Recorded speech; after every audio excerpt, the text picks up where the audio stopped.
আলাইকুম সম্মানিত দর্শক, আজকে কথা বলছি বাংলাদেশের একজন সুপরিচিত ব্যক্তিত্ব আসিফ আদনান, যাকে মোটামুটি সবাই চেনেন। আসিফ আদনান সাহেবের বেশ কয়েকটা মৌলিক রচনা আছে, তার মধ্যে চিন্তা অপরাধ বইটা বেশ জনপ্রিয়তা লাভ করেছে।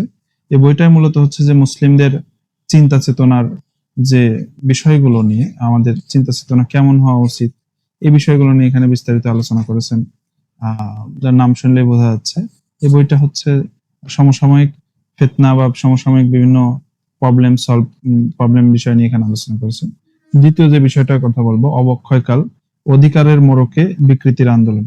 অর্থাৎ বিভিন্ন সময়ে কিভাবে আমাদের এই সমাজটা অবক্ষয় হয়েছে, অবক্ষয়ের বিভিন্ন মানে এলজিবিটি, তারপরে আপনার তৃতীয় লিঙ্গ, জোড়াতালি, তারপরে এরকম বিভিন্ন যে বিষয়গুলো, সমসাময়িক যে সমস্ত বড় বড় ফিতনাগুলো আমাদের সমাজে মাথাচাড়া দিয়ে উঠেছে, এই বিষয়গুলো নিয়ে এখানে খুব তাত্ত্বিক এবং একটা গবেষণা গ্রন্থ বলা যায়।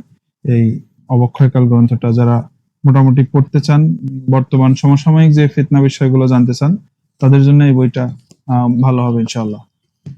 3 নম্বর যে বইটার কথা বলবো, এটা একটা বিদেশি রাইটারের লেখা বই, অনুবাদ করেছেন আসিফ আদনান সাহেব। এই বইটা হচ্ছে সংশয়বাদী, অর্থাৎ বিভিন্ন অমুসলিম বা নাস্তিকদের ইসলাম সম্পর্কে বিভিন্ন যে সমস্ত সংশয়, বিভিন্ন প্রশ্ন, তার মানে যৌক্তিক উত্তরগুলো এখানে দিয়েছেন। যেমন তার মধ্যে গণতন্ত্র, ধর্মনিরপেক্ষতা, সাম্য, মুক্তি, স্বাধীনতা, নারীবাদ, হিজাব, বিজ্ঞানবাদ, তারপরে নৈতিকতা, মডার্নিটি, লিবারালিজম, এরকম যৌনতা, বিভিন্ন বিষয় নিয়ে অমুসলিম বা ইসলাম বিদ্বেষীদের যে সমস্ত সংশয়গুলো আছে সমাজে ছড়িয়ে, তারা ফিতনা ফাসাদ বিশৃঙ্খলা করার চেষ্টা করে, সেগুলোর উপরে খুব সুন্দর তাত্ত্বিক জবাব এই বইটাতে দেওয়া হয়েছে।